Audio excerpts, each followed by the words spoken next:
Good morning, everyone. Distinguished dignitaries, professors, heads of various departments, faculty, delegates from other colleges, students, and well-wishers. I welcome you all to the International Conference 2022, Business Renaissance, the Era of Digital Cure, organized by the PG and Research Department of Commerce, Etharaj College for Women, in association with the Madras Chamber of Commerce and Industry. Let us begin with Tamil Thaivaltu. Kindly rise.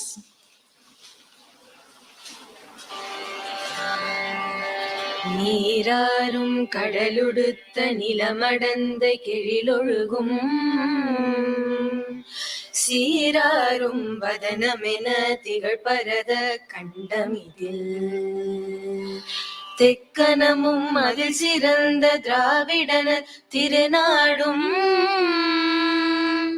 தக்க சிறு பிறை நுதலும் தரித்தனரும் திலகமுமே அத்திலக வாசனை போல் அனைத்துலகும் இன்பமுற எத்திசையும் புகழ் மணக்க இருந்த பெரும் தமிழனங்கே தமிழனங்கே உன் சீரிழமை திரும்பியது செயல் மறந்து வாழ்த்துதுமே வாழ்த்துதுமே வாழ்த்துதுமே.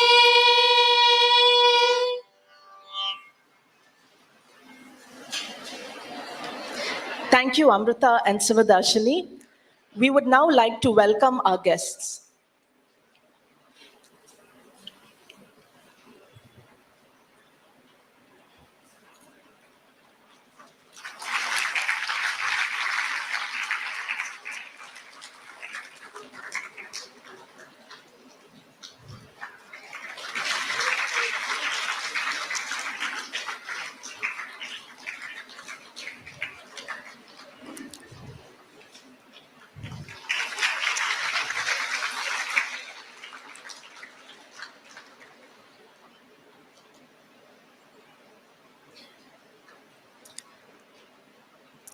I invite Dr. A.S. Saranya, Head, Department of Commerce Aided, to introduce the guests and welcome the gathering.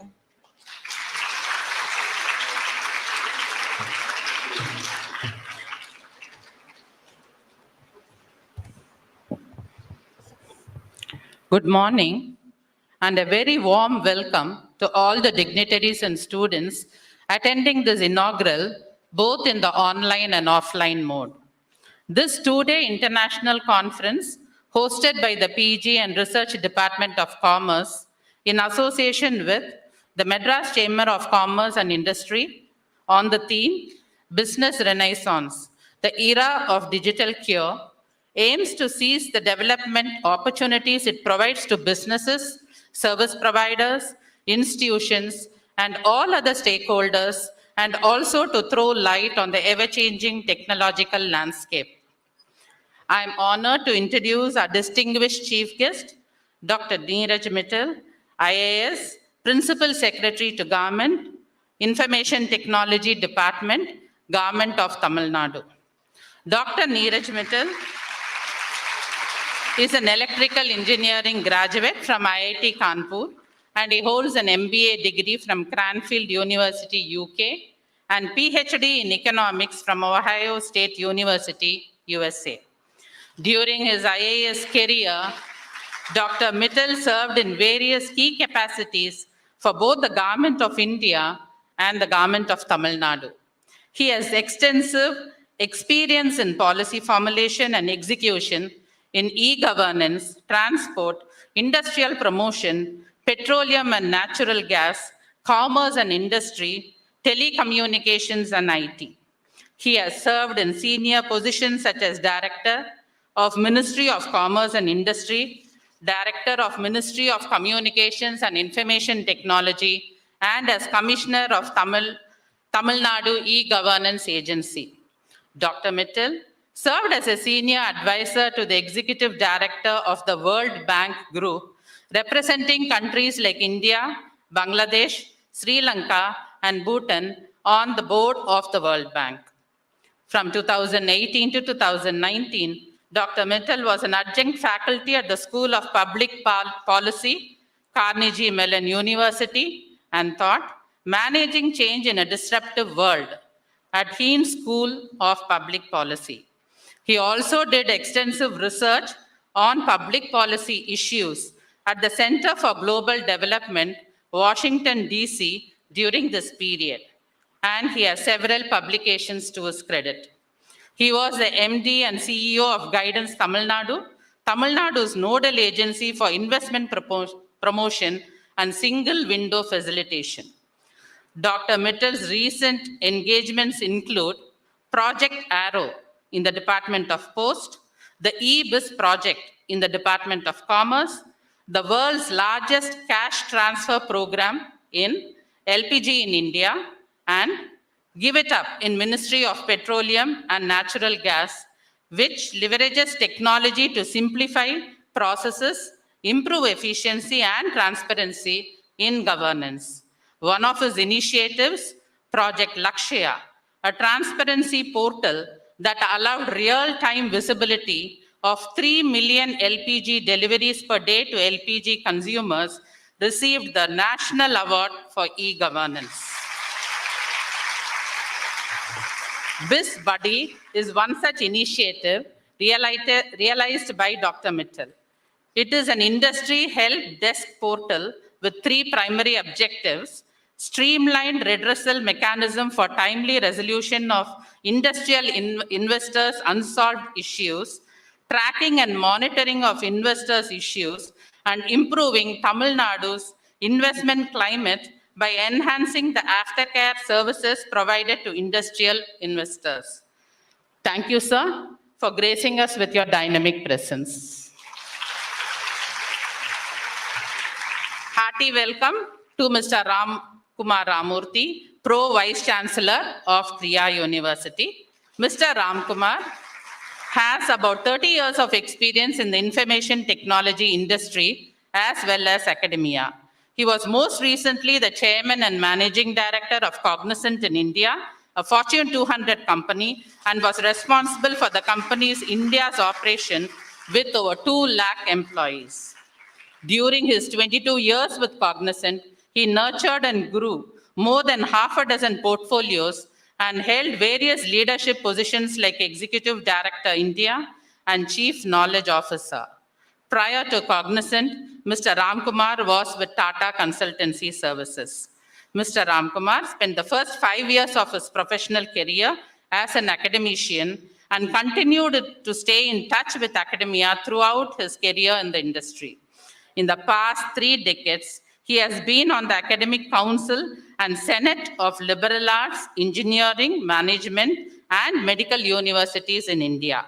He is currently on the Governing Council of National Association of Software and Service Companies and the Board for Undergraduate Studies in Engineering and Technology at All India Council for Technical Education. He is also associated with the Chennai Mathematical Institute, one of the premier institutions of excellence for teaching and research in math, computer science, and data science. Mr. Ramkumar has played leadership roles in several professional and trade bodies in India.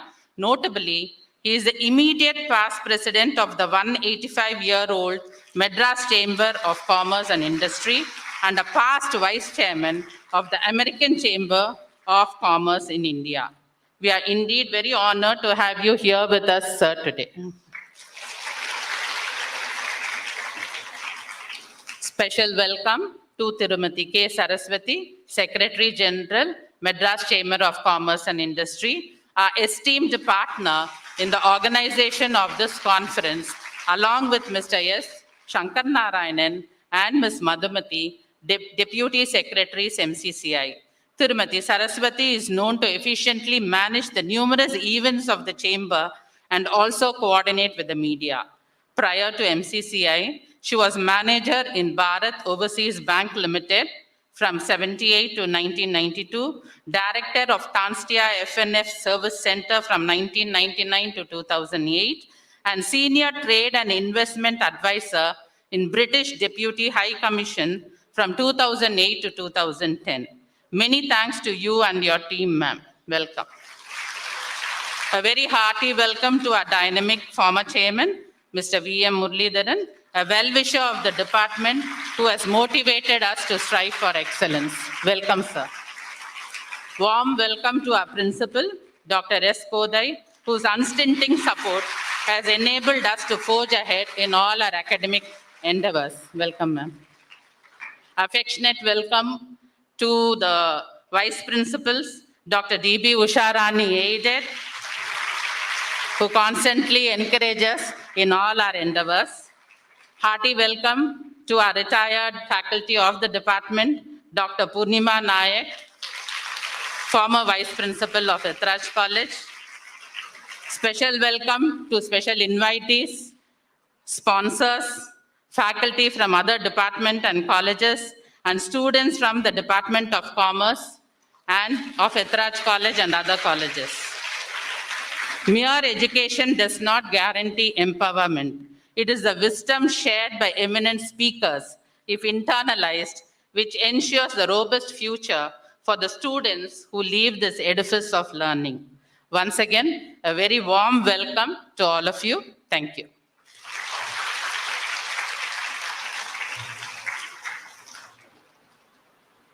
Thank you, ma'am.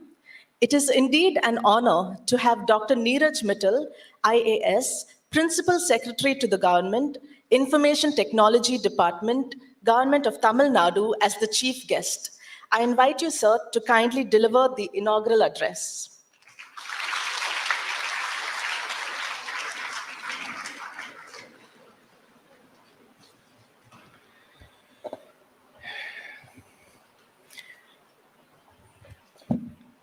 Dear students, I'm really happy to be here to see such young faces and the future of India sitting in front of me today. The principal, Dr. Kothai, Mr. Ram Kumar, dear friend, Mr. Muralidharan, Saraswati, vice principals on the stage, other faculty members here. I'm really privileged to be here today to talk to you about what we are doing in Tamil Nadu. The title of the discussion is The Era of Digital Cure. It's an international conference, and I understand a lot of students are also joining online. I'm going to take a little bit of a higher view of what technology can do. Dr. Saranya was so kind to list whatever I have done in my life in the past 30 years. One common thread as students I would like to leave with you is that wherever I go, I try to find a problem, right? Even in private sector, all the unicorns, Mr. Ram Kumar will vouch for it. The unicorns only become unicorns because they solve a problem. They do not start from a technology and then try to find a problem. It does not happen that way. So wherever you are as students, whether you are doing something in commerce or you are using a technology, look for problems around you. That will motivate you to do what you want to do, and it will succeed. And that is the key of whatever I have done so far, whether it is the LPG problem, whether it is the eBiz, the Biz Buddy which we created here. Biz Buddy was created in Tamil Nadu because Mr. Ram Kumar will know, all the companies were running from pillar to post, trying to figure out what is happening to my small little problem. I have a dump of, a kuppai in front of my factory, or I have a pothole in the front of my factory. I cannot reach out to the officers. How do I reach out? And even if I reach out, they don't do the work. What do I do? They are not electronically enabled. Right? So what is the solution? This is where technology came to the help of solving this problem, that we created a portal where anybody can raise an issue on an electronic portal, which means it gets tracked, number one, right? You go to any office, and there is a small box where you can put your complaint, but it's like it's like a black hole. Nothing comes out of it. So there is no tracking, right? You don't know what happened to your problem. Anybody looking at it? So that's number one. So the moment they register, they get an SMS, they get an email that their problem has been registered. Now that solves half of your problem, right? That somebody is looking at my problem solves half of my problem. It's like going to a doctor, look at a patient and the doctor comes and sees you, half your problem is solved. Whether the underlying disease is solved or not is a different matter. Then there is an independent organization, which is guidance, where there are a bunch of people looking at all these and assigning it to officers, right? We are tracking it. What is the time span? We assign it to that person. He has to respond it. We set up deadlines, timelines. Everybody has to respond within that timeline. If he doesn't do, it goes to his boss within 7 days. If he doesn't respond, it goes to his boss within 7 days. If he doesn't respond, within 30 days, the matter is escalated right up to the chief minister. Now, this process could not have been done if I were spending my time trying to make every department digital. It was impossible, right? So it was a way of looking at a problem and trying to see how technology can help. And I think that is what this digital cure is, that today we have access to tools, we have access to data, we have access to technology, which can bridge the problems of the millions and billions of people in India who do not have access to healthcare. Tamil Nadu is way ahead of other states, but if you go to the northern states, the typical what you call as Bimaru states, the situation is really bad. How do you provide them, cures? One is, of course, diagnostics, right? So coming up with tools which you can wear on your body, which monitor, which are cheap, which use 2G possibly technology or a 3G technology, use minimum data. Your data is getting captured every time you wear it. Can this be commoditized? Can it become something which is worth 10 rupees is the challenge before us. Digital cure will remain a pipe dream until it can reach the poor in the village, 80-year-old woman who's living on an old age pension. If she cannot afford digital care doesn't exist for India. But technology holds that promise. And the role of government in this is to provide the infrastructure so that these kind of value-added products can be offered to the citizens. We also need to ensure that there is no digital divide. I'm sure all of you were born with mobile phones in your hands, right? The moment you were born, you had a mobile phone. You were talking to your mother via your mobile phone. But there are millions of people who have not seen. My father is 94. He still thinks SMS exists. I mean, it exists, but I don't see an SMS. If somebody sends me an SMS, I have to tell him, please send me a WhatsApp. Don't send me an SMS where I don't look at it. But for him, WhatsApp doesn't exist. I mean, it is starting to exist because he has to talk to his family. But there are millions of people who do not have the basic knowledge of. So there is a massive digital divide in the country. This is a challenge for public policy, right? For students and you alike, that if digital cure has to happen, it has to bridge the digital divide. One is cost. Second is access. Third, of course, is, affordability. Affordability of, the treatment itself. Follow-ups. How do you do that? Now, Tamil Nadu has been a great, pioneer in having these experiments. The antenatal and mothers, right from the day they become pregnant, they keep getting reminders, right? That you have to now start eating folic acid tablets. You have to, go for this vaccination.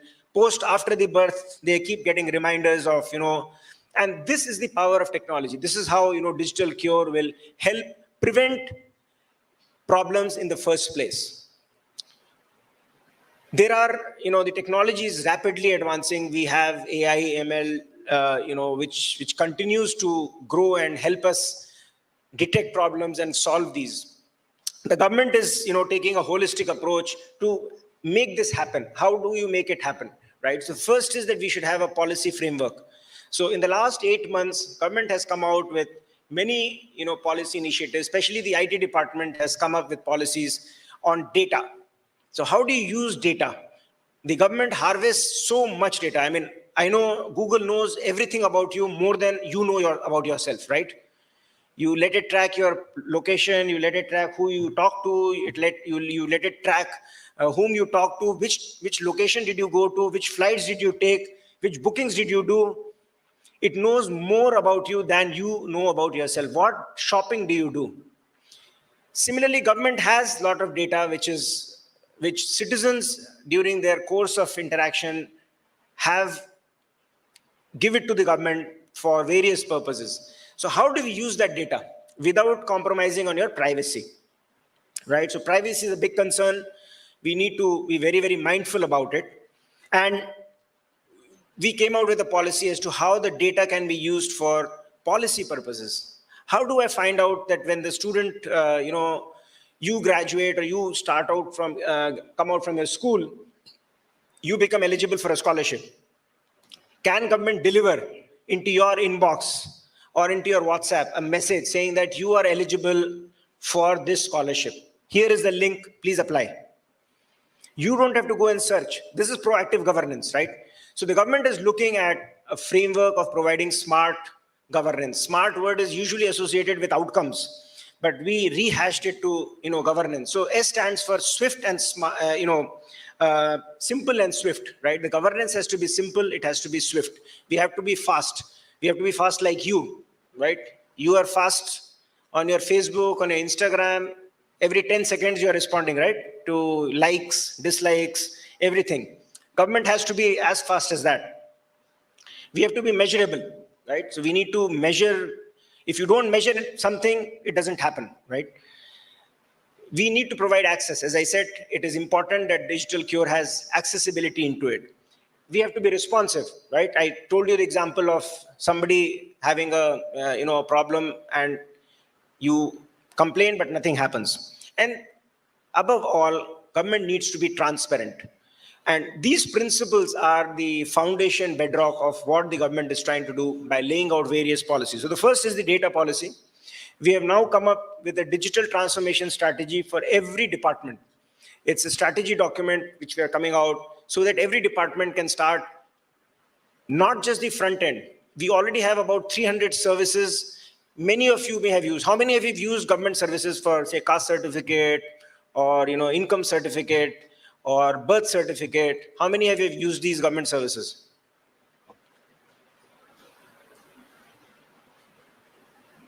No on this side? I'm sure if I ask you what was the quality of your experience, you will say it was pretty bad, right? It's not going to be the best. It's not what you experience on Amazon or what you experience, but it got your work done. We want to get this service to a level. We want you to respond.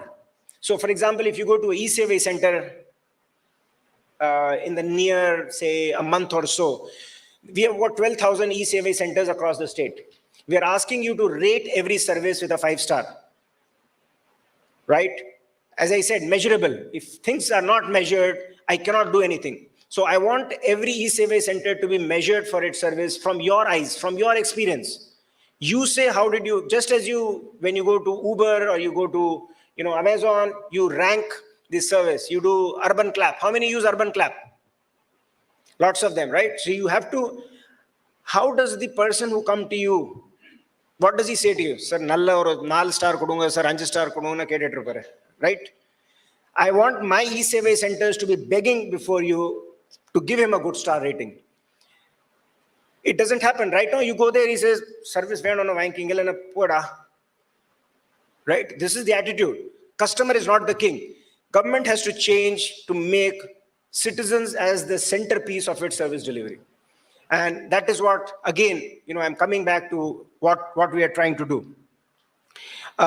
We are coming up with many fundamental, changes to the state digital architecture. So one of them is called a state family database, right? What we're trying to do is that if you as a citizen change your date of birth in one place, you don't have to go and change it in every damn place, right? RTO, health, your school certificate, I mean, I took the wrong example. Let me say your address, not the date of birth, but you want to change your your address somewhere. It should automatically change. So which means we should have a single source of truth of every citizen which interacts with the government.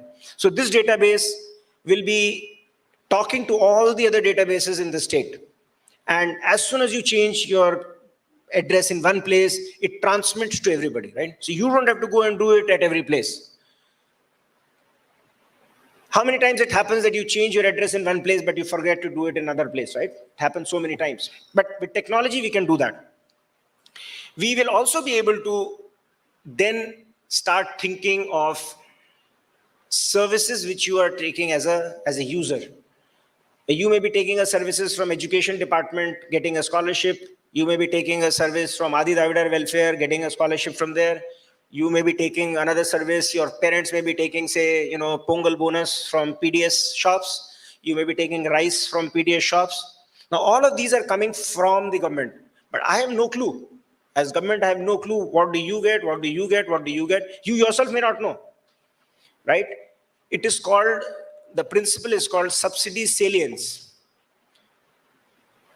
Subsidy salience means, earlier, I'll give you an example. So they talked about the LPG example to you, right? LPG cylinders, if you remember 10 years ago, 10 years ago, you would get at net of subsidy. The cylinder will come to you at 300 rupees, while its cost was, say, 500 rupees or 700 rupees. You would not know that it is costing 700 rupees, right? The moment I give it to you at 700 rupees, you start making 2 cups of tea at a time. Or you say all of the household members, we will have, make it one time. We want to save. This is called subsidy salience. Once it is in your mind that it is costing, your behavior changes. So once this happens, we will be able to tell you as a citizen, how much are you using government resources for, right? We are doing another thing called blockchain. I don't know. Anybody, if you've heard what is a blockchain? Anybody? I've spoken a lot. I want to interact for the next 10 minutes. So anybody who knows what is a blockchain? Have you heard of cryptocurrencies? Anybody investing in cryptocurrencies? NFTs? Digital assets? Anything? Okay, so I think you should go back, even if you are studying commerce, you need to be, up the technology alley. These are all, things which all of you should know. These are going to determine your future. Your certificates very soon will be on a blockchain-based network. I don't know how much time I have, but I can, a blockchain is essentially a ledger which is visible to everybody, right? So if I write something there, suppose 5 of us friends join together as a group and want to, do some accounting, and we don't want the other person to cheat. We keep a common copy and we write everything there, and every night we look at it, we sign it at the bottom and say, okay, today's accounts are there. This is what is a blockchain. Nobody can tamper with it. So all your certificates, so the state government is implementing a blockchain as a service by which all your certificates, documents such as when you go and register a sale deed in the registrar office, it can be tampered. I want to make it tamper proof. So we will put it on the blockchain. It will become tamper proof.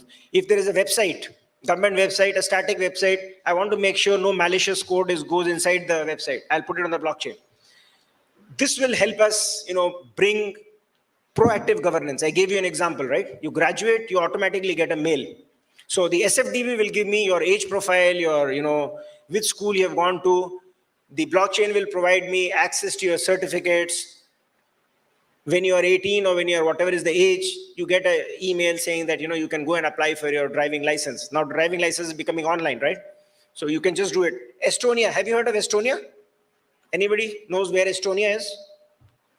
Estonia? No? Google it up. There are only 2 services in that country for which you have to go physically. Everything else is online. You don't have to go anywhere. Now, you may want to go, but that's a different matter, right? I mean, as social human beings, we want to go and, have a cup of tea somewhere, get out, take an Uber. It's a different matter. But we have the option, if somebody is bedridden, he doesn't have to go anywhere.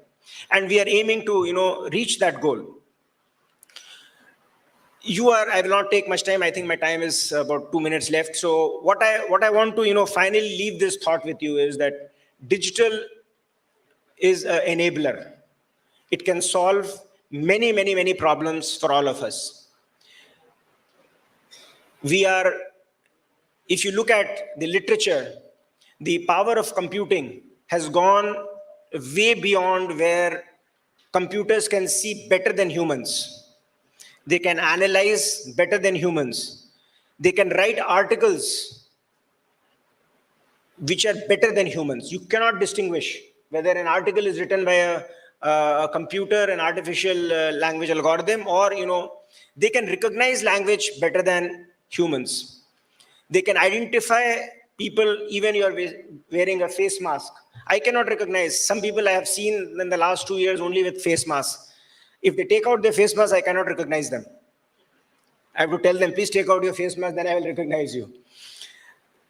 So technology is an enabler. It has a lot of risks. We need to mitigate those risks. But I think the principles of,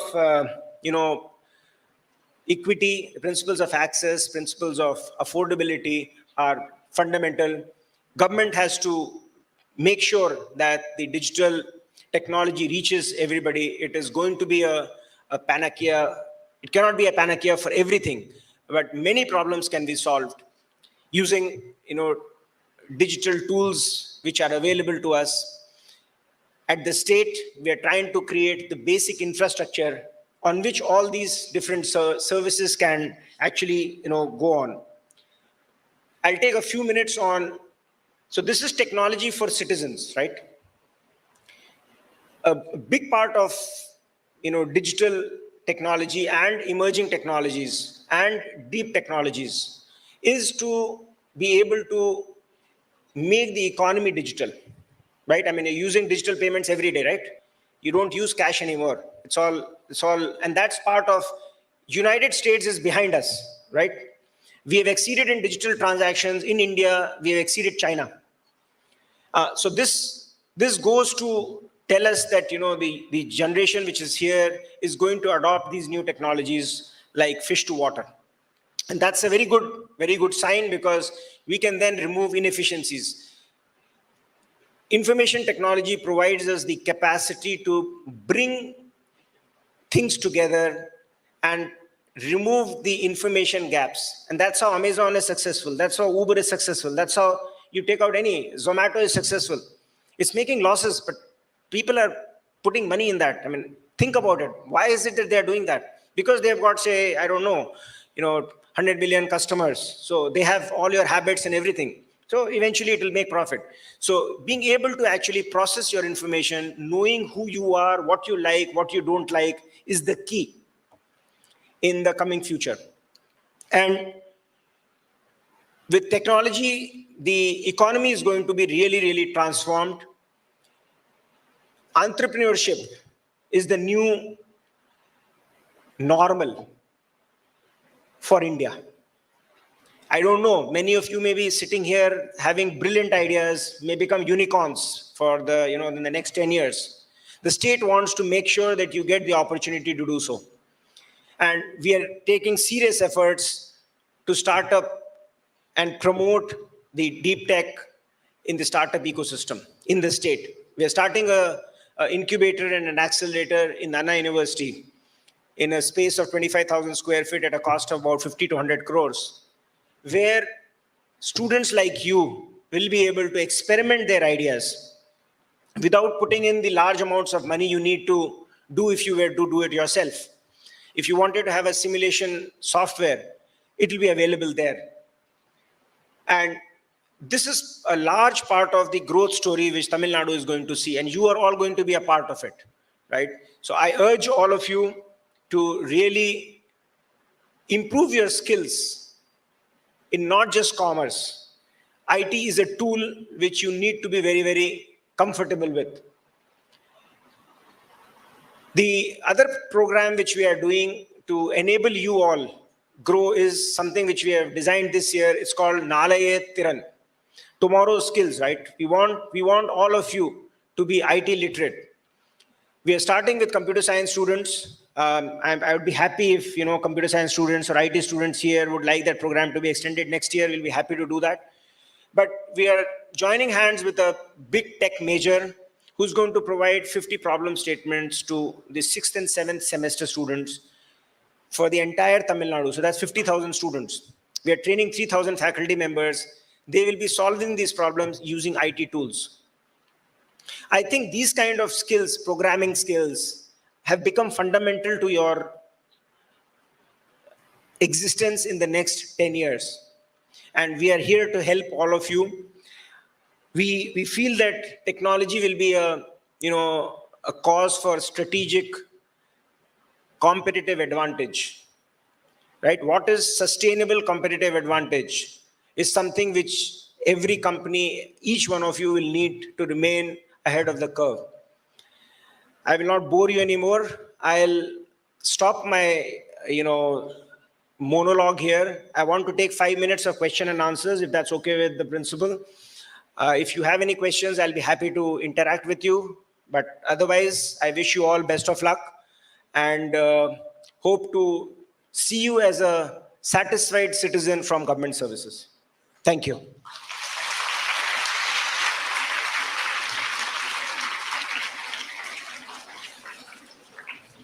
Can sit there again.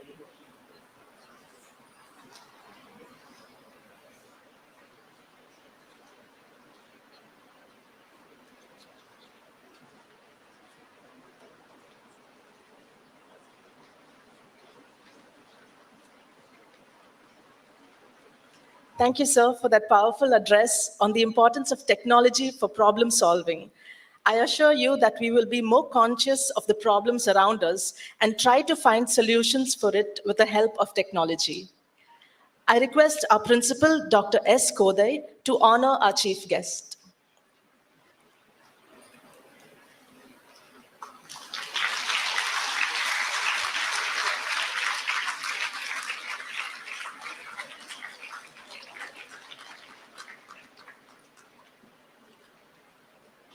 Thank you, ma'am. I now request Dr. Veena Murali, Assistant Professor, Department of Commerce Aided, to set the tone for the two-day conference.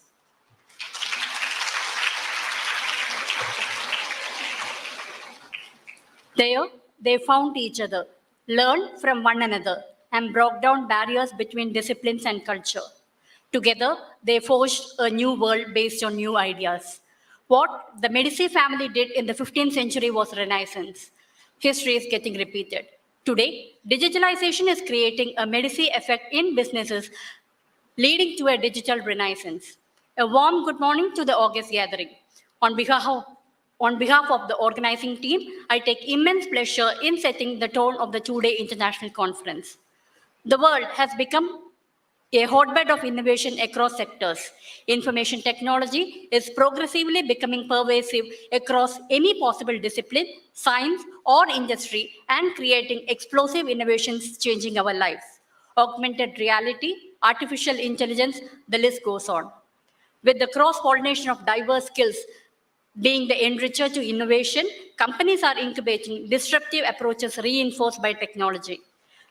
With the incredible speed and infinite possibilities offered by modern technology, sharing and spread of ideas is happening in every industry at an impressive rate.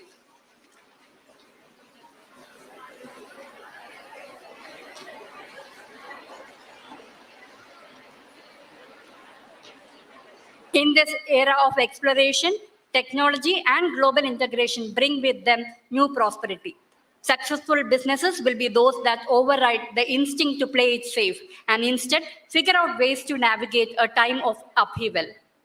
The future belongs to organizations that put technology at the center of their outlook, capabilities, and leadership mandate. In fact, the pandemic has dramatically increased the speed at which digital is fundamentally changing businesses. It has made companies rethink the role of digital technology in their overall business strategy. And the imperative for a strategic approach to technology has now become universal.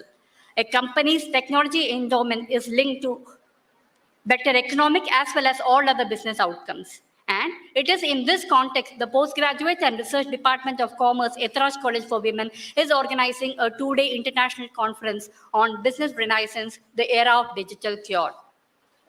The 2-day conference aims to capture the essence of the topic through the broad areas of finance, marketing, human resource, innovation, and entrepreneurship. On day 1 of the international conference, after the inaugural, we have 2 technical sessions. One on redefining the leadership, the impact of digital transformation, and another on 5G of entrepreneurship. This is followed by a panel discussion with 3 successful entrepreneurs for whom technology has played a pivotal role in defining their business. On day 2, we start the conference with the topic Traversal Through the FinTech World. Next session is on how organizational behavior is a key enabler of digital transformation in organizations. And the last session is on the digital future of marketing, impact and implications for business strategy. Research papers were also collected from scholars, academicians, and industrialists. The papers were scrutinized by a 3-member panel, and 46 selected articles are published in Shodha Prabha, a UGC careless journal with ISSN number 09748946. In the tsunami that digital transformation is creating, corporate leaders are looking back at what the ancient family of Medici was able to achieve. They are following the same path, leveraging talents to create a new renaissance, but this time a digital one. We are confident that this 2-day international conference would provide a robust platform for all the attendees to exchange ideas and gather views on the topic. Thank you. Thank you, ma'am. I kindly request Tirumati Saraswati K, Secretary General, Madras Chamber of Commerce and Industry, to deliver the special address.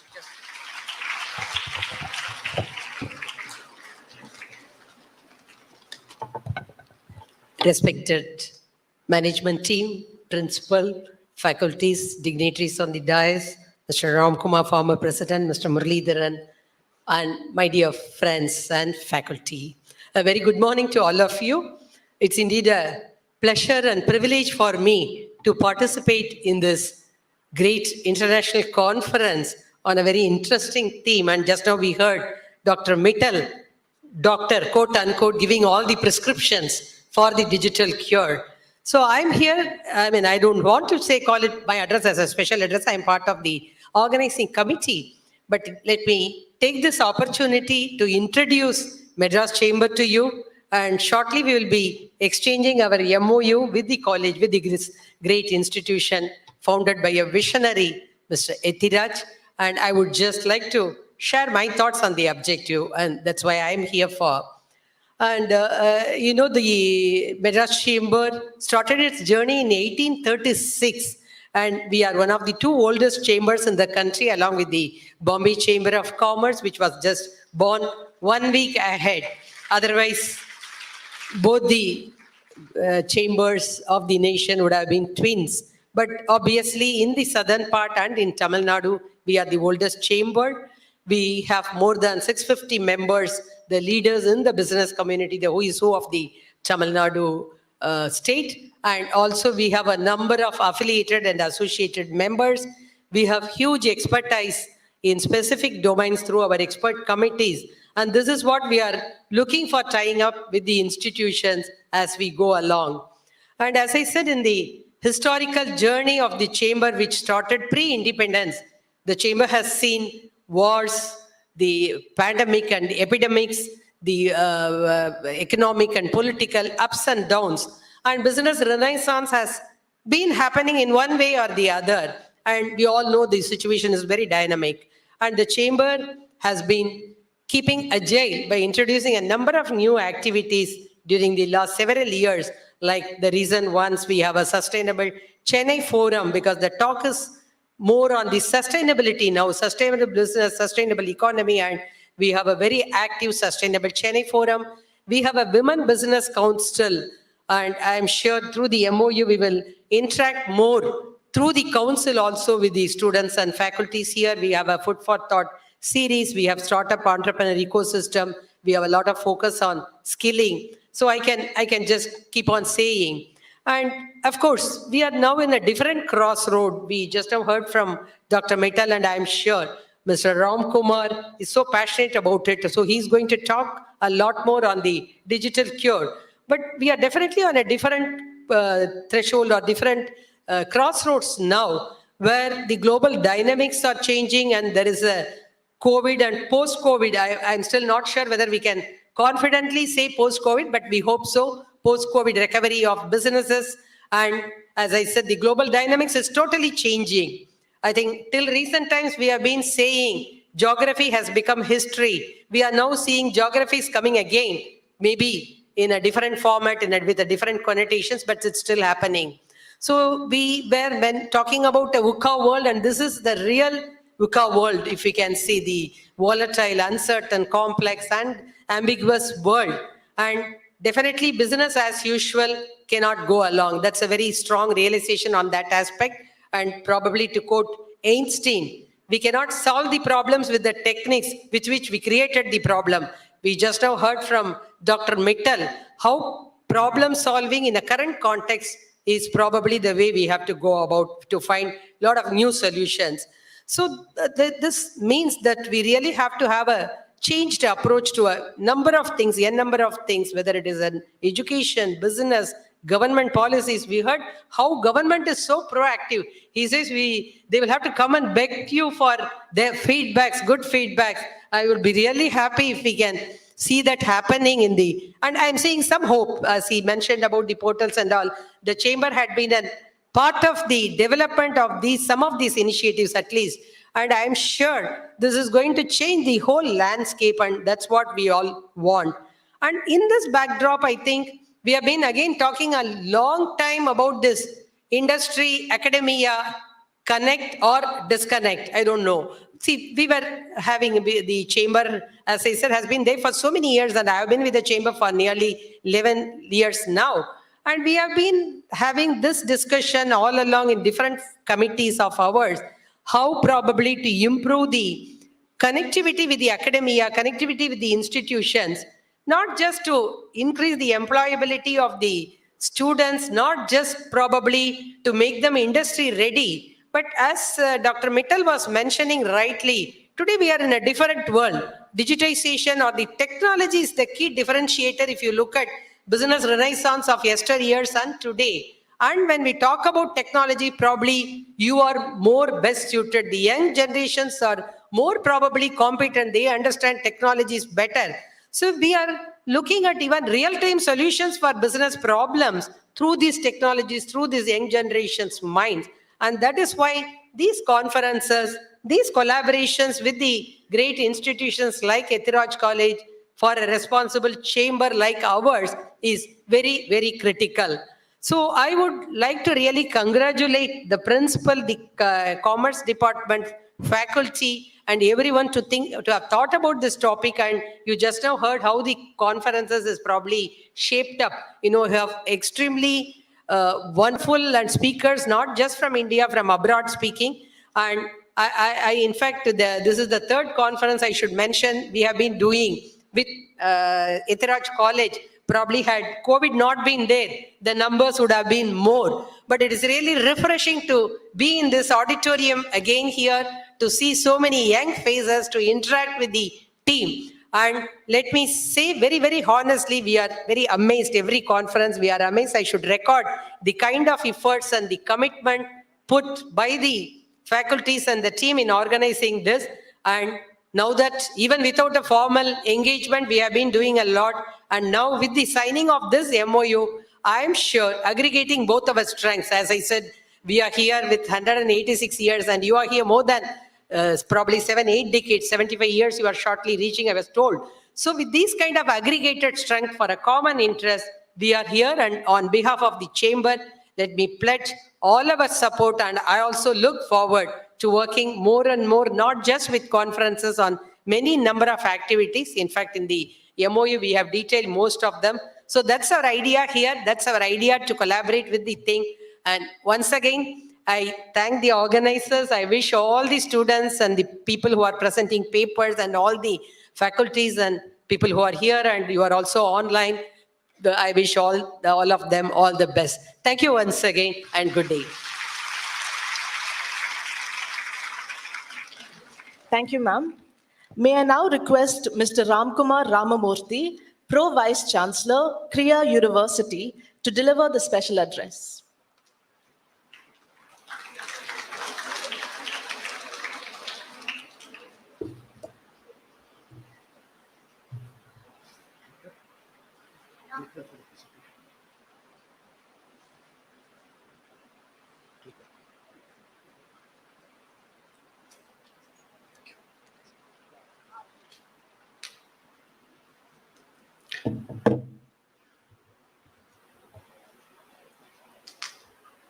Good morning. Thank you for this opportunity.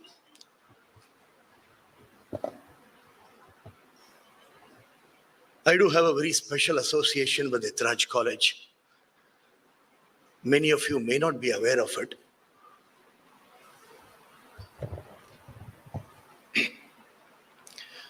My mother, my sister, and my wife, all of them are students of this institution.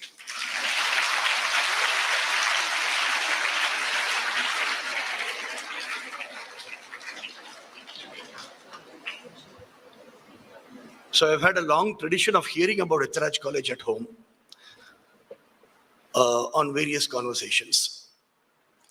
So coming to the theme for today's address, business renaissance and the impact of digital and digitalization. Let me start with the question to all of you.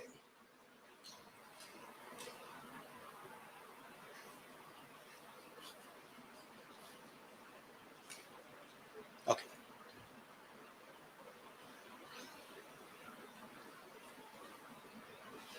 Gosh, this is going in a different direction.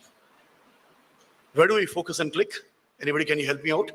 Yeah, I spent 25 years in the technology industry. I don't know this. Enga pa click panno. Can you just go back to the first slide? Back? Okay, let's leave it there.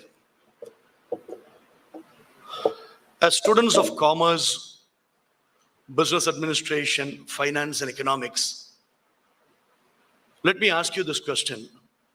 What is the language of business? What is it?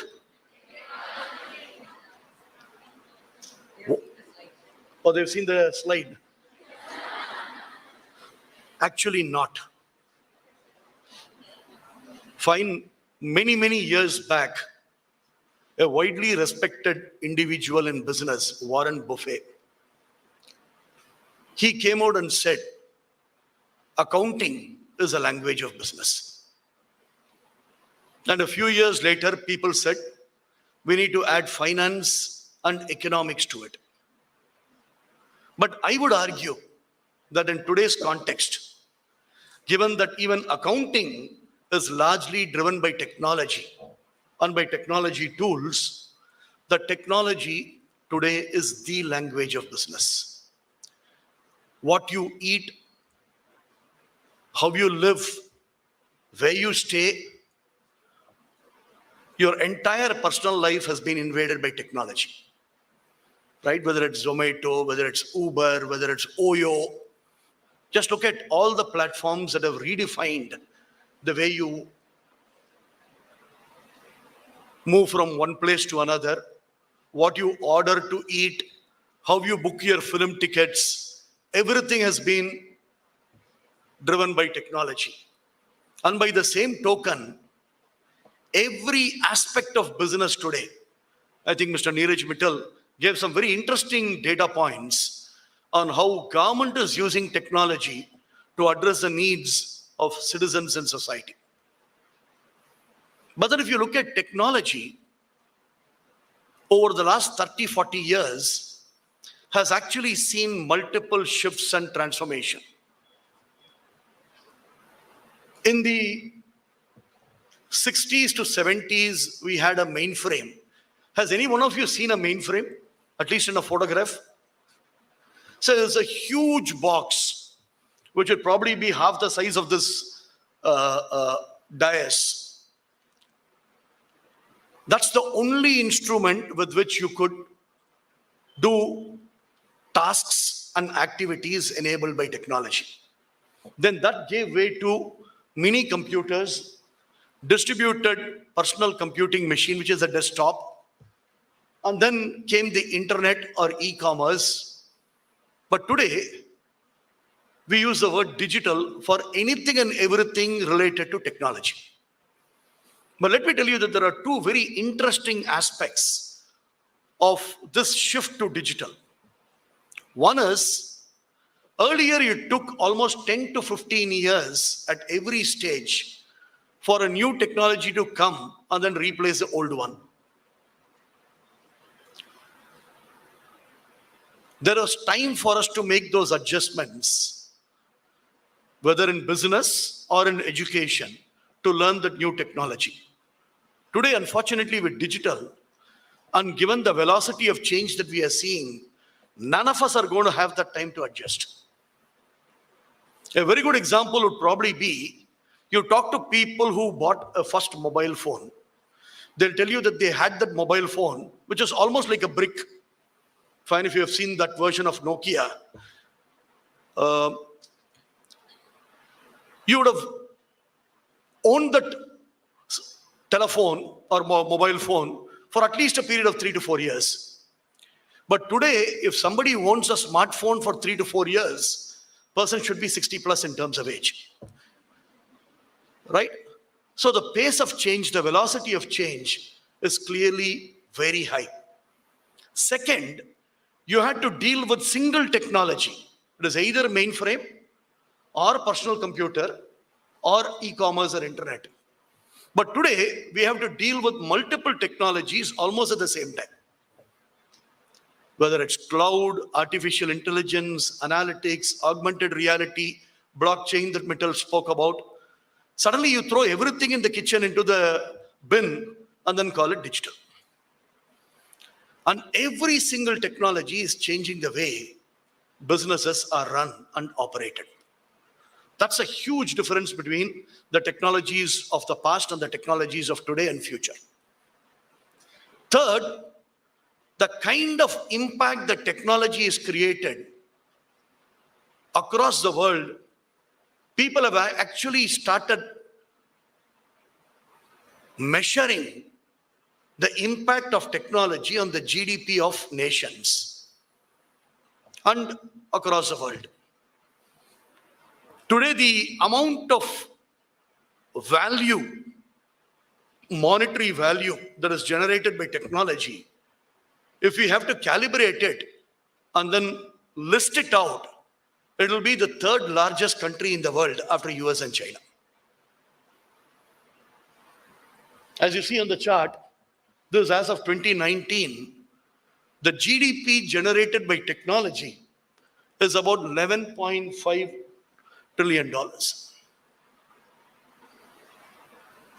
That's the profound impact that this technology has made on all our lives. And if you look at businesses, I actually like this chart. If you look at the top 10 Fortune 500 companies in 67, every company was a brick and mortar company, the physical enterprise.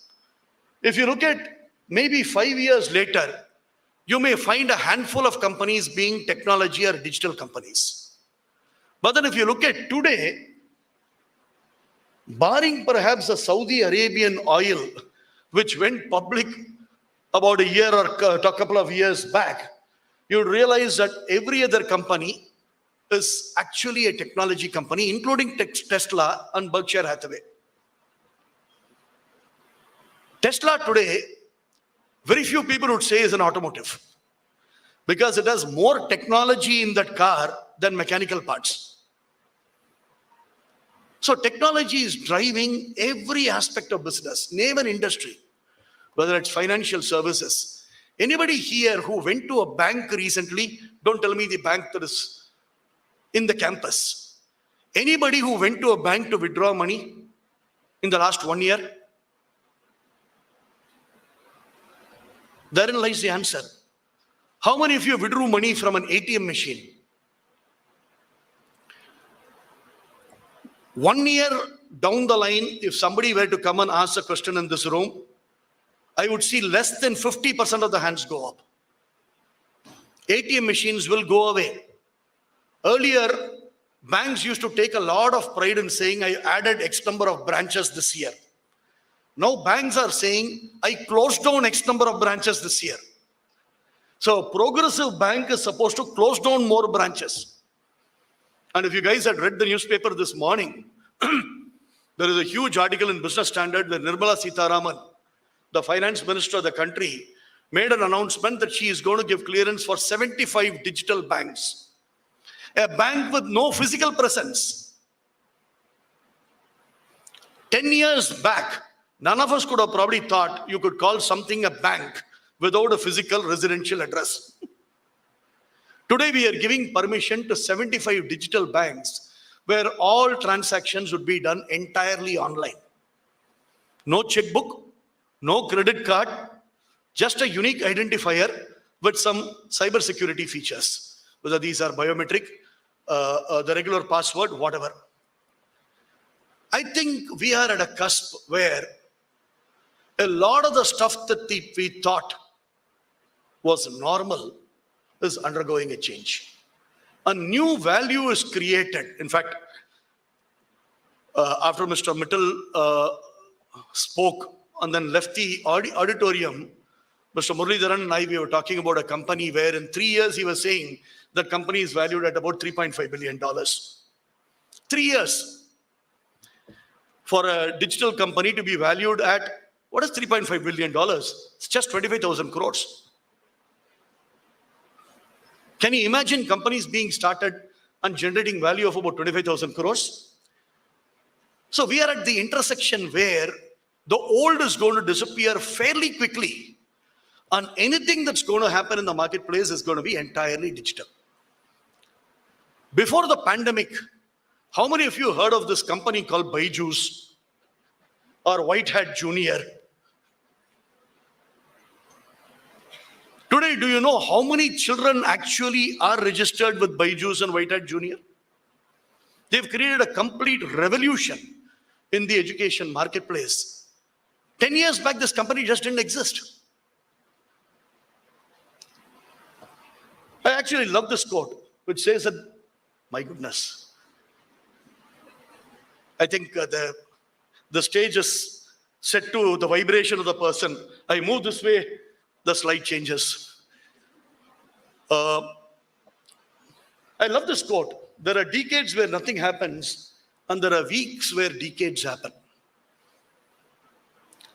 And there are some fantastic examples for us to relate to in the context of the pandemic. Let's take the COVID example. So I was telling your principal as soon as I walked in that when you celebrate your 75 years next year, you should probably get 75 alumni, some of the most prominent ones, and get them to be the chief guest of the event. And that thought came across my mind because Suchitra Ella of Bharat Biotech happens to be a student of this institution.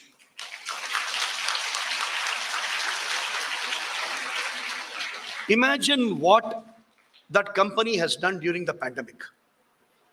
They've actually saved tens or hundreds of millions of lives by just coming up with a vaccine. Let's take the pandemic as an example in terms of the impact that technology and digital has had on businesses as well as on people. So if you look at the pharmaceutical industry, some of you who are familiar with it, you realize that it's a 15-year cycle for any drug to be manufactured and commercialized. The cycle goes something like this. You have R&D or molecule discovery. Then you have clinical trials where you start trying out this molecule or the drug with animals and then with human beings. Then you have manufacturing, and then you have sales and marketing. It usually takes 10 years to develop a drug for any illness in the marketplace. And then it gives you about 5 years for you to commercialize it. Then it goes off patent and anybody can manufacture the drug and then sell it in the market. So this is the usual process for drug development. So what took 10 years, we were able to crunch that cycle and develop a drug and bring it to the market in less than 1 year in the context of the pandemic. And how was it done? Thanks to technology. It is just not biology, not molecular biology, but it was biotechnology, bioinformatics, biomedicogenetics, as well as technology that enabled you to bring a drug to the market. There is this wonderful one-page information on this company's site. The company is called Moderna. As many of you know, Moderna, Pfizer were the first two companies to come out with a vaccine, and several others followed suit, including Bharat Biotech. Moderna uses a very different methodology to come up with a vaccine called mRNA, right? And what did Moderna do? They took all these samples of people, looked at the genetic coding and how it is getting altered, put all these genetic coding or sequencing onto a big data platform, a platform that can take tons and tons of data, then started analyzing this using bioalgorithms, identified the gene patterns that need to be addressed, put all their experiments on the cloud so that everybody across the world can actually see how this can be addressed. Then they analyzed using artificial intelligence and analytics, automated the entire platform, and using IoT or information gosh, I lost my memory.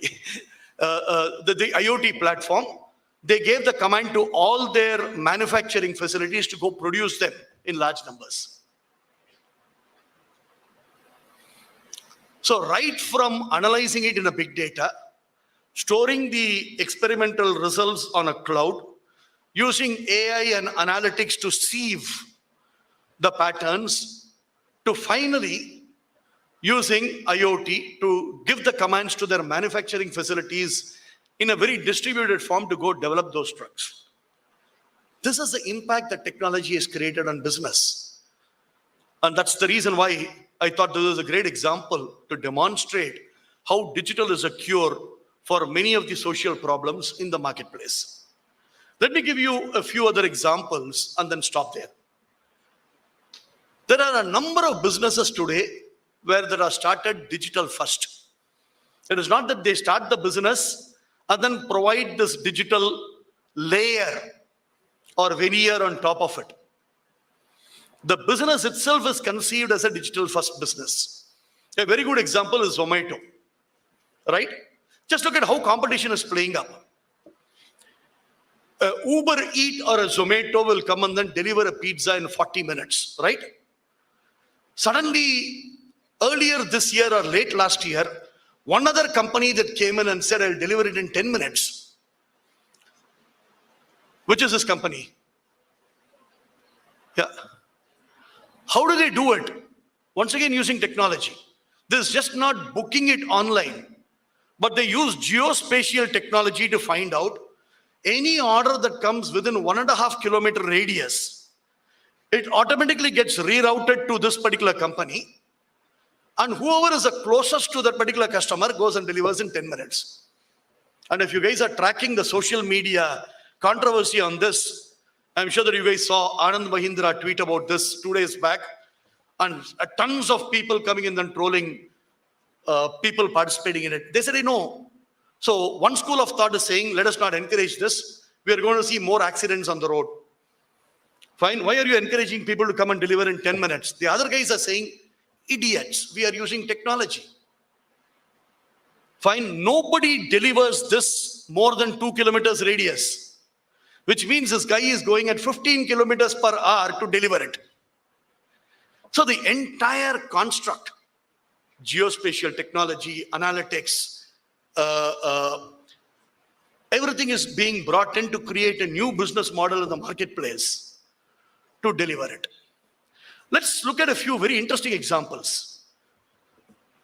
This is a fascinating example that Dr. Kamakoti, who recently took over as a director of IIT, gave at an event on Saturday last week on how technologies are redefining businesses. How many students do you think are in IIT Chennai? You know, IIT has been around for 50 plus years. Take a wild guess. How many students are there? How many students pass out in a batch? He gave a number of 11,300 students. Okay? That's a smaller institution than Ithiraj in terms of the throughput. They launched a BSc in data science program about a year or two back. Any guesses for how many students have registered for this program and are pursuing this program? For the first time, he gave out that statistics at that event. 12,000 students.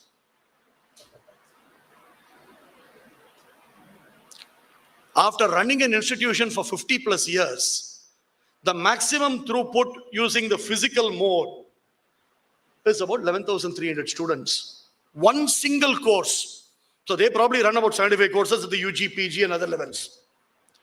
One single BSc program. Anybody registered for this program? Because it's entirely online. It's a fantastic combination of commerce and data science. Now, I'm not a marketing guy of IIT, but I just said. One single course using technology as a platform, completely proctored examination, where students can take the examination at their own pace. No 2 years, 3 years. And you know the beauty of this program, when he gave this example, I started laughing and I was like a joker, the only guy in the entire audience laughing. It is very interesting to note that both the father and the son took this examination and both of them are pursuing the program. There's no age gap, no age limit, nothing. Anybody can take this program whenever they feel like actually doing this program. It's a very interesting example of how technology has revolutionized traditional forms of learning. I'm even not talking about your Coursera, Unacademy, Eruditus.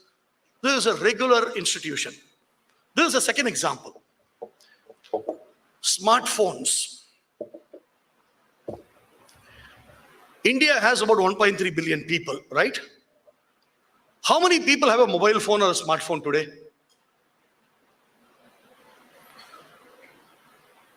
We have 688 million people having a mobile phone or a smartphone. One of the largest users of this particular tool. Now, virtually this particular platform has become the de facto business platform for everything. And I'm sure that all of you are watching IPL, right? Who is the lead advertiser for IPL? Tata. Is it Tata or something added to Tata? Tata launched a new entity called Tata Neu. This Tata Neu integrates all the stuff that Tatas produce, from salt to Jaguar cars. Right? You can actually buy anything on the Tata Neu platform using your mobile phone. You want a Titan watch? You get it. You want to book a Tata EV car? You can use the same mobile platform.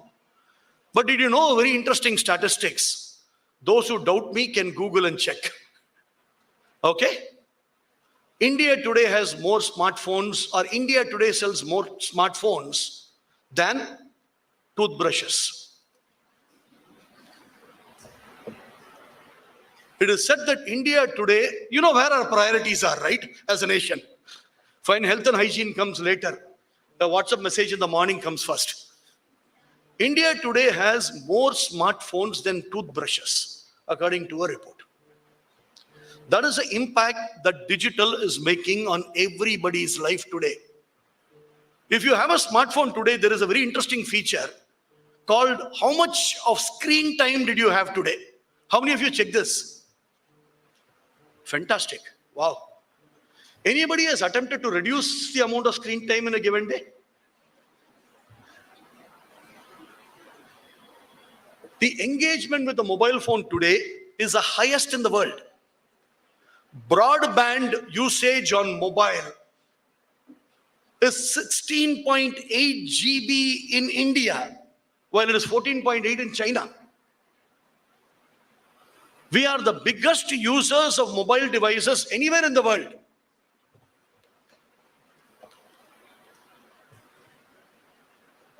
Agriculture. Today, in terms of crops, what type of crops to grow, you can monitor the growth of the crop. You can actually use drones to feed the crop. You can use artificial intelligence to figure out if whether the crop is growing at the right height, at the right time, or is it going to be a stunted growth? What is going to be the output of the crop using technology? Some of the largest largest agricultural growers, companies like Monsanto, etc., they've completely learned the science of using technology in agriculture. UPI. Just look at, I'm just extending what Mittal said. Mittal spoke about the impact that the Tamil Nadu government is creating using technology, right? Let's look at what's happening at the national level. The Unified Payments Interface. 43% of point of sale in India has happened using UPI devices. And let me not stop there. This recent statistic says that UPI has overtaken credit and debit cards in India. I would be surprised if 3 years down the line, whether any of us will carry a credit card or a debit card. And 5 years down the line, I want to be politically correct, we may not have any currency. So the chance of a demonetization 2.0 doesn't exist. On a serious note, just imagine, UPI, no country in the world, including the US, the Canada, the UK, France, and Germany, has a payment interface, a payment gateway, the way UPI has in the Indian context. In fact, many of them are looking to learn from us as to how we implemented this technology ahead of all the established developed countries in the world.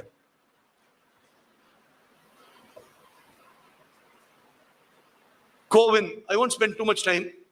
Imagine if this app had not been developed, what would all of us have done during the pandemic? To walk into a store, they want your CoWIN certificate. To take a flight, they want your CoWIN certificate. To go from one state to another state, they would want a CoWIN certificate. Everything was enabled largely because of this one digital platform, Aadhaar. I think this is probably one of the finest digital innovation that India has actually embarked on in the last 10 years.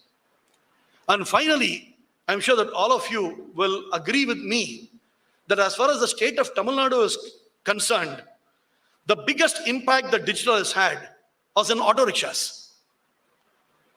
Any of you have attempted to take an auto rickshaw in Chennai before Ola and Uber had come? Your driving distance might be 1 kilometer. The time it takes you to from point A to point B would probably be 10 minutes. But you'll have to spend 20 minutes with the driver before you can get into the auto. Just imagine the impact that this has created on transportation. Today, anybody in a vehicle can be traced. Where are you headed? At what speed are you going? Are you taking a different direction from whatever is given as the route to be taken, so on and so forth. So every single aspect of business, whether it's transportation, pharmaceutical, health, security, digital has made a huge impact. I know Dr. Mittal did talk about blockchain. I'm not going to spend any more time, maybe a minute before I wind up. Please understand that the future is going to be at the intersection of industry and technology. Finance and technology is fintech. Manufacturing and technology is manutech. Retail and technology is retail tech, health tech, so on and so forth. Irrespective of the course that you study, if you do not understand the nuances of technology and how that can potentially impact what you study, you will not be relevant in the marketplace. I was very happy that Dr. Mittal took the example of blockchain. Blockchain cryptocurrency is probably going to be the future in which we are going to trade. So I would encourage all of you to get a little more exposure to what is happening in the payments, in the lending, in the borrowing, in all the newer areas where newer companies have come up. I'll give you two examples. Zerodha, how many of you have heard of this company? Today, Zerodha has become the largest broking company in India. Zerodha's broking customers are more than HDFC, ICICI, Kotak, Axis Bank put together. Policy Bazaar is the largest insurance platform in the country. So students of commerce, BBA, or whatever flavors of disciplines that you study, unless you understand what is happening in Upstocks, Grow, Zerodha, Policy Bazaar, you're not going to understand the business context when you actually get out of this institution. So I would seriously encourage all of you to look at it, because they're all built using some of these technologies. And probably one final slide. If you believe that technology is today the language of business, sustainability is its grammar. The rules of the business are increasingly going to be driven by, are these sustainable business practices? AI, artificial intelligence, is it fair? Is that algorithm a fair algorithm? Because today you can develop algorithms that can go really bad and create a very undesirable outcome in the marketplace. So, more technology, there is always a downside, that if you do not use it with a certain level of ethics, fairness, and judgment, technology can, which is today a liberator, can potentially take a very different avatar in the marketplace. With that, let me once again thank you for the opportunity. Thank you.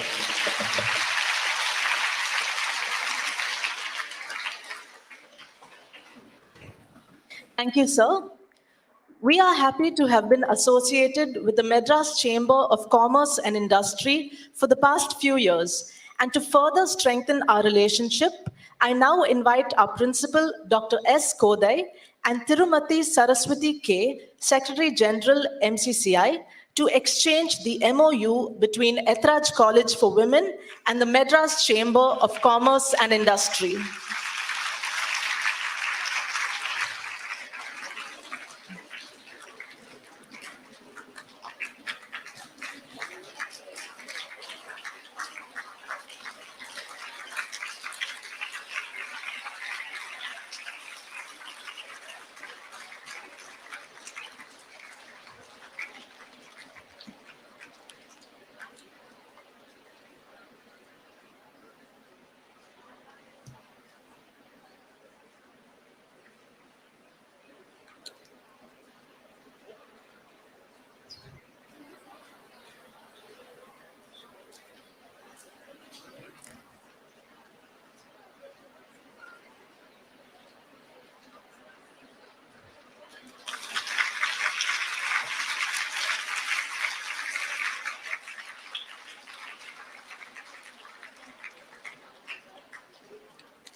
Thank you, ma'am.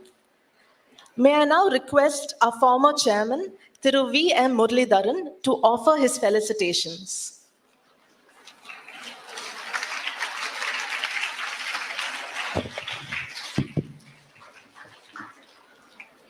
A very good morning to all of you. I know that we're running behind time, and it's an insert of a speech now. First of all, I wouldn't know where I fall in. I'm also part of MCCI, and I'm also part of Tirumati College earlier.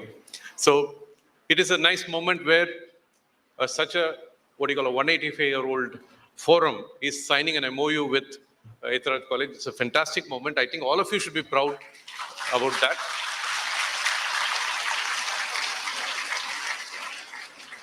And it's nice that today we had an erudite officer like Dr. Mittal, who is absolutely knowledgeable, very qualified, and having him here amongst his busy schedule, that he came here and he delivered that address on a very practical note about how the government is servicing citizens with their services. It was very big eye-opener, and definitely I think it would have been a great learning for all of you, where you can be part of as you grow along, either as a citizen or even contributing to the technology aspects of it. And thanks to my dear friend Ramkumar Ramamurthy. He is an amazing person who is extremely knowledgeable and a thorough professional. And what he did take was, I would call it an amazing session of knowledge dissemination. I think you're all very fortunate to have listened to that. So thank you very much, Ramkumar. And Mrs. Saraswati, as always, as energetic as ever, made sure that all things were in place, and this MOU was signed very well. And so thank you very much, Ms. Saraswati. And Dr. Kodai, the principal, and Dr. Saranya, the head of the department, fantastic. And having put together such a grand conference just after the COVID time, it's fantastic. And I can see our former principal and head of Department of Commerce, Dr. Purnima Nayak. Always, when the fraternity people come here, it's a great blessing for the institution. Thank you very much, ma'am. I can see a lot of heads of departments. It's fantastic that every department comes here and participates in this conference. Thank you very much. Now, I should say that digital is, I just thought I will share a few things. I don't think it's digital cure. I think we just don't know many problems that are there. And when solutions come, then only we realize there are problems. Probably 2-3 years back, most of us, or at least 50% of the people, did feel that going to a bank with a checkbook was also okay. At least people of my age or earlier. And many people of the younger generation were going through net banking and things like that. But when COVID came in, what saved the situation was the digital banking infrastructure that was already readily available. And I'll tell you, whether it is your, what you call a flower vendor or a vegetable vendor, there was one placard saying QR code with what you call Paytm, I'm ready to collect money through a digital thing. I'll tell you where you should all understand that you can contribute is, if people with very limited literacy can adopt digitalization so well, I think all of you can actually contribute immensely in that journey. In fact, you are at the right time, the right era where all of you can contribute in the digital era, because compared to any other investment-based revolution, this is actually, digital revolution actually requires more of your intelligence, intensity of learning and things like that, more than even the infrastructure. You can have one laptop and you can do wonders with that. Why laptop? Even your mobile, you can do wonders. So what I feel is that you have a very good, what I call, opportunity here. In fact, I jocularly used to say, it was not the chief digital officer who drove digitalization over the last few years. It was the chief corona officer who drove it. Like, we didn't have a choice. We had no choice. We couldn't go out. So we had to deal from home. And now everything is becoming, government right now, this morning I was seeing that building approval plans will be in 60 days, online. I mean, you can't imagine that sometime back you had to go 10 times and get it done. So we are transforming, and I'll tell you something, that is an immense opportunity for you people. I want all of you people to understand that if you put your heart and soul into it, enjoy it. Don't think it's not like learning a subject for the heck of it. Enjoy the learning, like gaming. You enjoy the digital aspects of things. whatever be the, what do you call it? It could be finance, it could be accounting, it could be anything.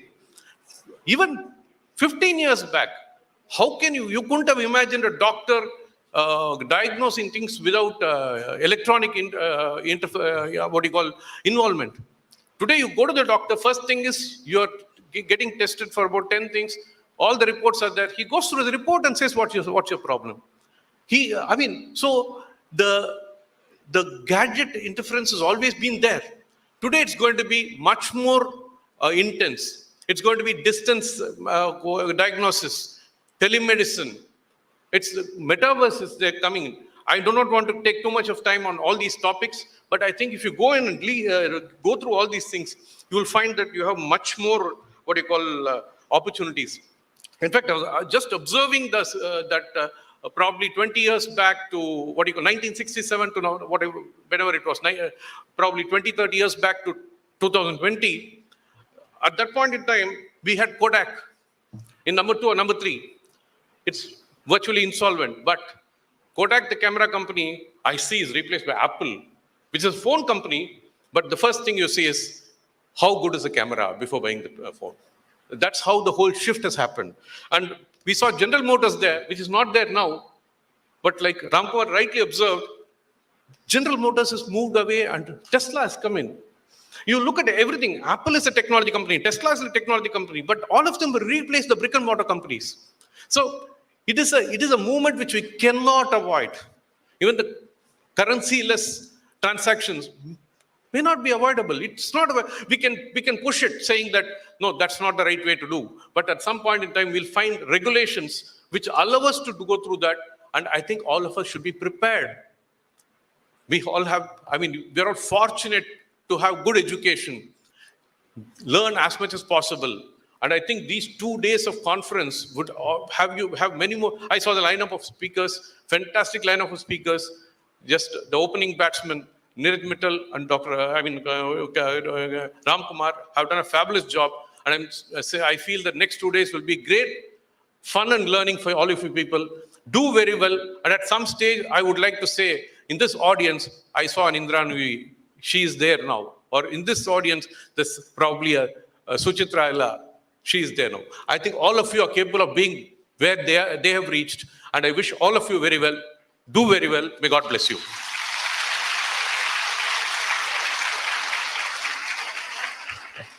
Thank you, sir, for your words of appreciation and encouragement. I now request Dr. S. Kodai, Principal and Secretary, Ethraj College for Women, to offer her felicitations.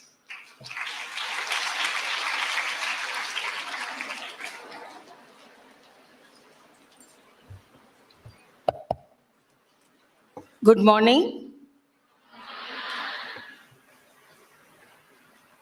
I welcome the chief guest of the day, Mr. Ramkumar Ramamurthy sir, Mr. Muralidharan, former chairperson, Mrs. Saraswati from MCCI, Dr. Purnima ma'am, former vice principal, Ethraj College for Women, heads of the departments, teachers, and my sparkling students, bright participants, delegates who are here to attend the international conference. The prestigious Commerce Department of Ethraj College for Women, being the first among the women's colleges in the city of Chennai, was established in 1975 to meet the ever-growing demand of women aspirants for the BCom course. The journey started with an initial strength of 50 students. Now I am very proud, more than 1,000 students, exact number is 1,110 students in the BCom course. The Department of Commerce has been upgraded as postgraduate department, then research department, and we have BCom in the shift 2 with so many badges. Today, the department stands tall with strength of bright commerce students. And I'm very sure that they will contribute a lot to the Ethiraj College for Women. The exponential growth of the new age technology has led to completely new digital world. It has upended the old style of working, unleashing a wave of business renaissance, while the early renaissance was about marking the transition from the Middle Ages to modernity. We are seeing a lot of change in the digital. Our students loved online classes the last 2 years, happily working with their smartphone, laptop. Now, the offline classes also, we have hybrid classes where we are using the ICT, integrated computer technology. For conducting a quiz, usually long back, 25 years back, right, we used to give questionnaires, objective type, and then ask the students to mark A, B, C in a paper. And then as teachers, we used to collect all that and check for the right answers. It took a lot of time. Now, within a second, fraction of a second, you are able to get the data. We conduct the quiz, the data is ready. And the students feel very happy by using all these gadgets. Thank you to the information technology, which has grown to this extent. We are not going to take the work as a burden. We are going to take the work as freedom and work for the betterment of everything. In this contest, the Department of Commerce has proposed a 2-day international conference on the theme Business Renaissance, the Era of Digital Cure, in association with the Madras Chamber of Commerce and Industry. The Madras Chamber of Commerce and Industry, MCCI, is one of the premier industrial promotion organizations in southern India. The Madras Chamber, being the oldest chamber of commerce and industry in Tamil Nadu, is one of the promoter chambers. And I'm very proud to record here, every year we are conducting international conference with MCCI, and our students are benefited, our teachers, all the participants are benefited to the maximum. The last 2 years, we're doing it on online, now on offline, today and tomorrow. It's going to be a learning, relearning, such that we will enjoy it.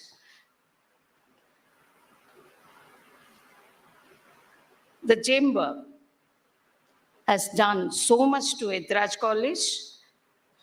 Students are benefited, staff are benefited, and the certificate which they receive stands as authentic evidence that there are good commerce graduates. Thank you very much for that, the whole of MCCI. On behalf of Ethiraj College for Women, I thank MCCI for a great job. Thank you very much.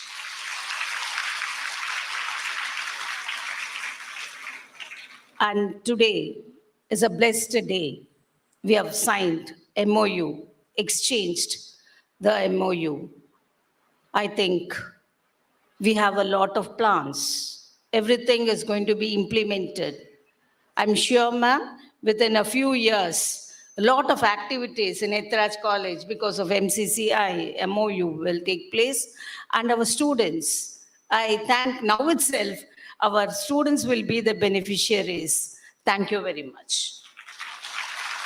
I think this is the exact industry academia gap filling by updating the academicians, students, beneficiaries, etc., with the recent trends and development in the industry.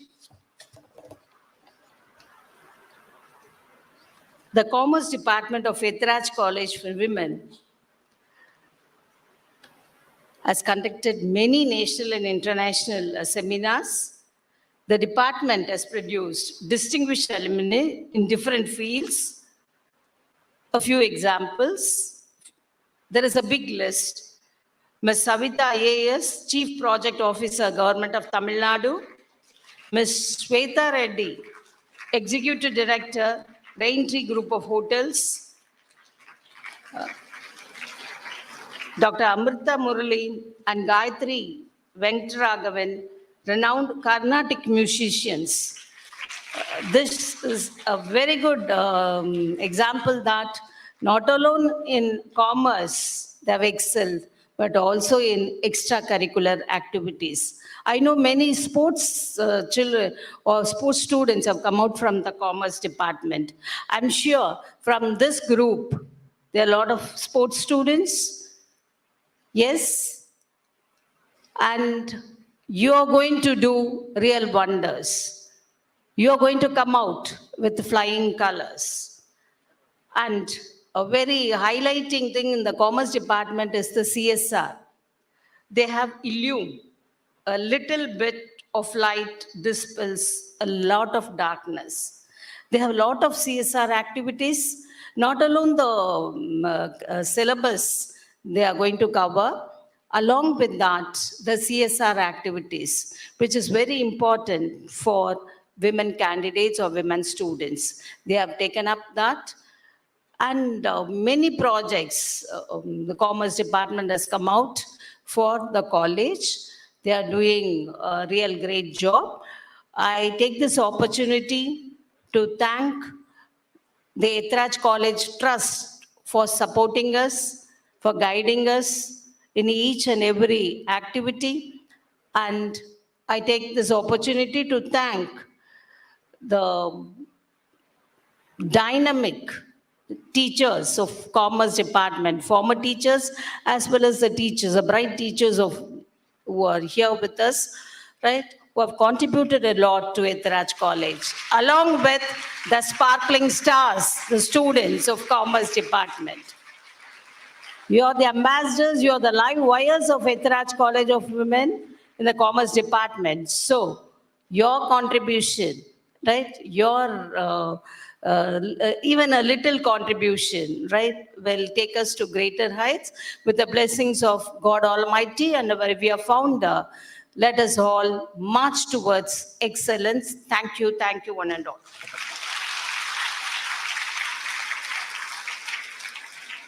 Thank you, ma'am, for your encouraging words. I invite Ms. S. Anita, Assistant Professor, Department of Commerce, Self-Supporting, to express her words of gratitude.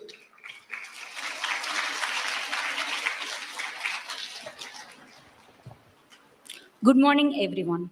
On behalf of the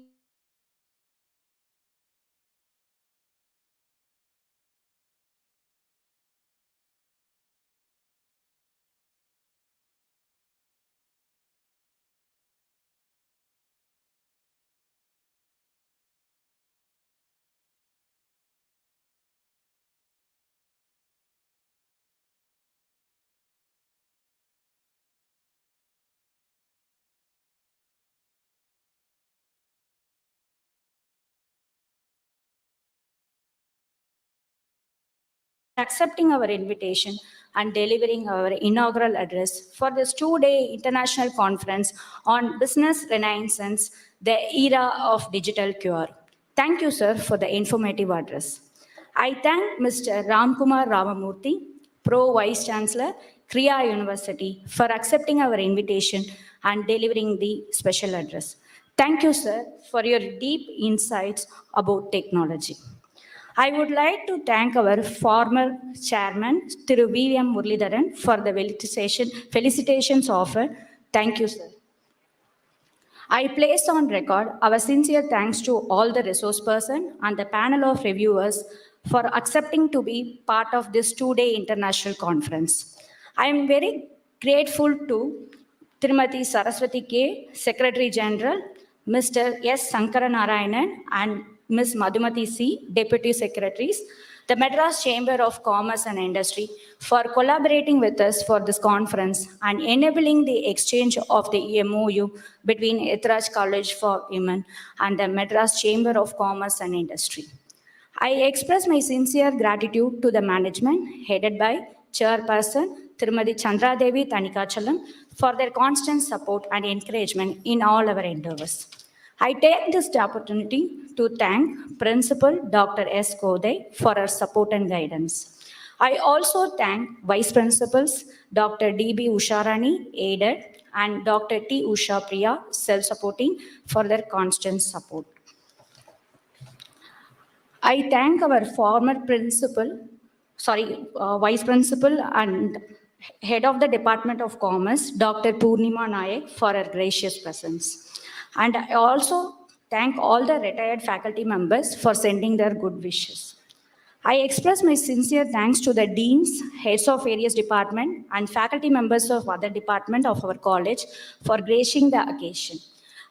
My heartfelt thanks to Dr. A.S. Saranya, Head Department of Commerce Aided, and Ms. Geeta Krishnan, Head Department of Commerce Self-Supporting, for their support in taking this conference forward and the confidence reposed in us. I thank the faculty and students of other colleges and our own for their enthusiastic participation. I thank all the faculty members of the department for always being there for us. I thank our main sponsors, Tamil Nadu State Council for Higher Education, Zugi System, and RR Academy, and other co-sponsors for making this conference possible. I thank the press and media for the support. I thank Mr. Bhaskar of EMA Agencies for the print requirement and Mr. Amudan of Epitome Events for the production. I also thank Mr. Balaji of Viscom Department and Ms. Radhika for capturing the special moments. Thanks are due to Mr. Daniel and Mr. Vijay Kumar for the technical support. Last but not least, I thank all our dear students for being a wonderful audience as always. I'm sure that this two-day conference will be very useful and enlightening for all of us. Have an informative day. Thank you once again.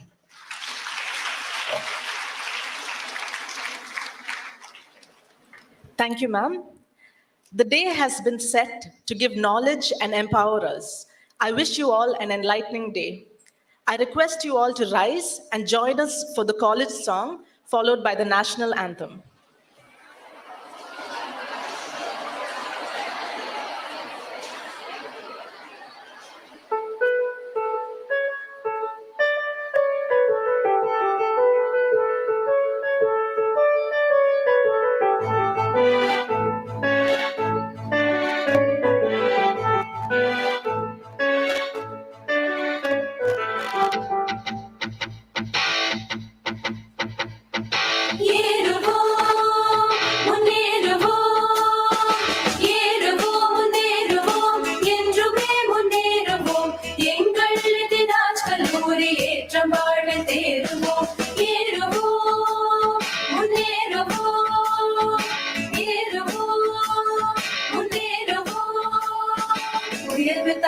சாதி சமய மொழியில் இல்லை தெரிந்திட்டோம். உயிர்கள் நாடும் உள்ளமே உயர்ந்ததென்று போற்றுவோம். உயர்ந்த வானை போல ஓங்கும் கல்வி ஞானத்தை உயர்ந்து தேடி காணவே முன்வைத்த கால்வின் வாங்கினோம். ஏறுவோம், முன்னேறுவோம். உடல் உழைப்பும் உள்ள பறிவும் ஓங்கும் செல்வ நிதியமும் மடிந்திருந்த வெள்ளம் போல மனமும் வந்து நல்கினார்.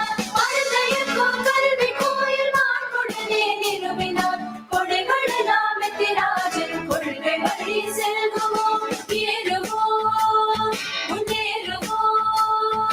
பாட்டுடனே அறிவியலும் பலகலையும் பயிலுவோம். நாட்டினிலே அறத்தை காக்க நல்லொழுக்கம் போடுவோம். ஏற்றினிலே கற்ற கல்வி என்றும் எங்கள் நெஞ்சினில் ஊட்டும் தெய்வ பக்தியோடு தேச பக்தி ஓங்கவே. ஏறுவோம், முன்னேறுவோம். வழக்கு தெய்வ தீபமாக ஒளிரும் கல்வி சுடரினை முயன்று தேடி காணவே முன் வைத்த கால்வின் வாங்கிடும். முயன்று தேடி காணவே முன் வைத்த கால்வின் வாங்கிடும். முயன்று தேடி காணவே முன் வைத்த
Thank you all.